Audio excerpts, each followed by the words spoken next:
Saya memang pembela Partai Nasdem ya. Mendukung Partai Nasdem? Mendukung Partai Nasdem. Pemilu yang lalu sampai dengan pemilihan gubernur saya pendukung. Tetapi kalau dengan Partai Nasdem memilih Anies, Anies no. Anies no? Anies no. Dukungan Partai Nasdem terhadap Anies Baswedan sebagai calon presiden 2024 nampaknya bakal punya efek serius buat suara mereka di Pileg 2024 nanti. Dukungan suara buat Nasdem akan menurun, terutama di kalangan non-Muslim dan daerah Indonesia Timur. Ini masih harus berkutat dengan angka elektabilitas yang ada di bawah PT dan masih ada PR besar. Dan ketika kita tahu Pileg akan bersamaan dengan Pilpres, pilihan yang tepat terhadap sosok Capres menurut saya ini akan sangat penting untuk bisa menjadi booster dari keberadaan partainya yang memang dalam isu-isu belakangan, dalam media monitoring cenderung tidak menjadi pemain utama. Terungkap dari hasil survei itu, hasil yang lumayan mengejutkan. Tentu saja mengejutkan buat kadrun ya. Ganjar makin tinggi, makin meninggalkan dua lawan terdekatnya. Prabowo makin turun dan Anies makin menukik. Mengusung Anies adalah keputusan fatal di saat partai lain tidak terburu-buru mengusung capres. Nasdem seperti makan buah si malakama. Tidak mengusung Anies, elektabilitas makin turun.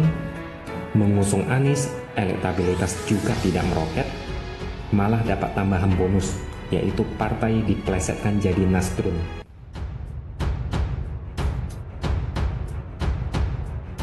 Elektabilitas Nasdem malah melorot usai deklarasikan Anies. Demokrat justru salib Gerindra. Elektabilitas Partai Nasdem masih terus mengalami penurunan usai resmi mendeklarasikan Anies Baswedan sebagai calon presiden untuk Pilpres 2024 mendatang. Data tersebut berdasarkan survei Pollmetrics Indonesia. Dukungan terhadap Nasdem turun setelah keputusan Rakernas Nasdem yang memutuskan untuk mengusung Anies Baswedan menjadi salah satu capres. Setelah dukungan kian mengerucut terhadap Anies, elektabilitas Nasdem kini menjadi sebesar 3,1%.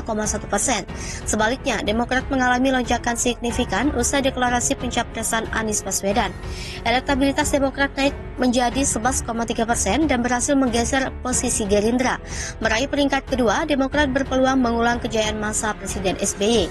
Dalam upaya menggalang koalisi dan mengusung pasangan capres-cawapres, partai-partai politik berharap dapat kotel efek. Harapannya, figur capres atau cawapres yang didukung bisa menambah perolehan suara partai pada pemilu legislatif. Hal itu tampak pada alotnya negosiasi partai-partai yang berencana mengusung Anies hingga rencana koalisi tak kunjung terwujud. Dari sejumlah usulan nama kader PKS, mantan Gubernur Jawa Barat Ahmad Heriawan makin menggugat. Demokrat mengajukan Agus Harimurti Yudhoyono, sedangkan Nasdem menggodok nama-nama seperti Andika Perkasa dan Khofifah Indar Parawansa. Jika koalisi gagal terbentuk, diprediksi Anies tidak akan memperoleh tiket untuk berlaga. Posisi Nasdem juga dianggap ambigu karena berada di dalam pemerintahan tetapi hendak mengusung figur capres yang dianggap sebagai oposisi terhadap Jokowi. Hal ini berbeda dengan Demokrat yang memang berada di luar pemerintahan bersama-sama dengan PKS.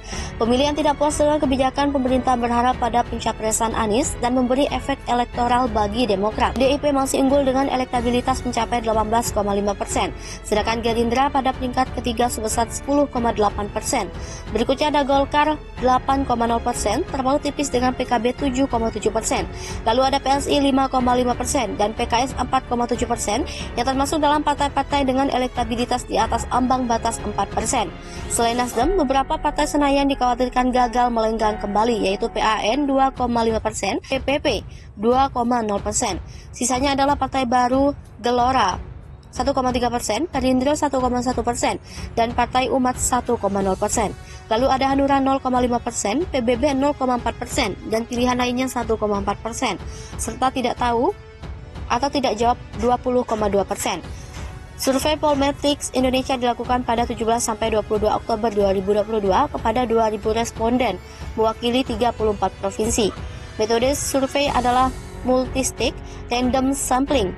atau acak bertingkat dengan margin of error survei sebesar kurang lebih 2,2% dan pada tingkat kepercayaan 95%. 3. Kriteria cawapres Anies.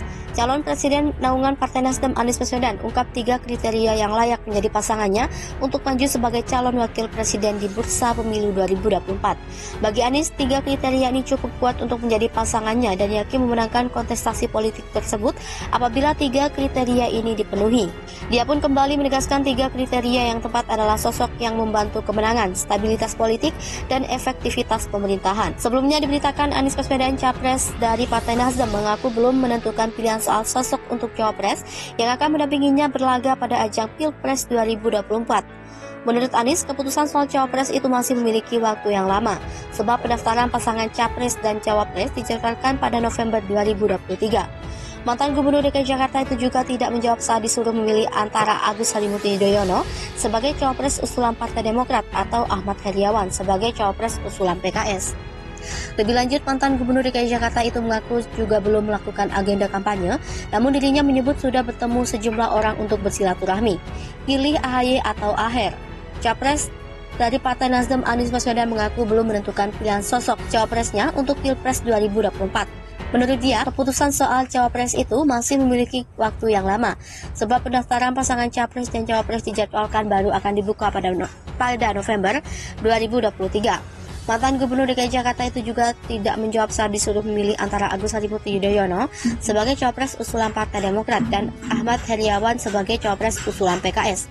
Lebih lanjut, mantan Mendikbud itu mengaku juga belum melakukan agenda kampanye, namun dirinya menyebut sudah bertemu sejumlah orang untuk bersilaturahmi. Di hadapan awak media, Anies berjanji akan mengajak para wartawan jika dirinya memiliki agenda kegiatan. Menurut dia, koalisi tersebut akan diumumkan jika sudah tiba saatnya. Nasdem optimis menangi Pilpres 2022. Partai Nasdem percaya diri dapat memenangkan Pilpres 2022 lantaran memiliki calon presiden Anies Baswedan yang disebut cerdas. Hal ini disampaikan oleh anggota Dewan Perwakilan Rakyat Republik Indonesia, fraksi Partai Nasdem Muhammad Farhan. Adapun 2 hal yang dikatakan oleh Anies Baswedan adalah perihal program yang baik dan program perbaikan menuju lebih baik. Adapun Farhan sebut kondisi politik dewasa ini perlu angin segar perubahan. Sosok Anies Baswedan merupakan capres yang membawa perubahan baru di bursa pemilihan umum 2024 mendatang. Sebagaimana diberitakan, kini Anies Baswedan resmi didapuk menjadi jagoan Partai Nasdem dengan menghadapi pemilu 2024. Kendati belum mendapatkan pasangan sebagai calon wakil presiden, nama Anies sering disebut-sebut sebagai saingan kuat yang patut diwaspadai. Koalisi Perubahan siap deklarasi.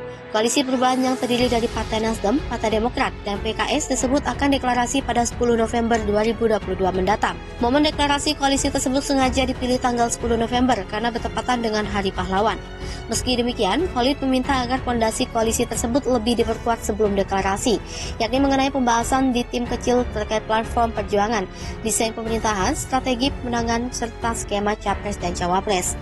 Lebih lanjut, ia meminta agar tidak memaksakan deklarasi koalisi pada tanggal tersebut jika fondasi koalisi belum tuntas dibahas.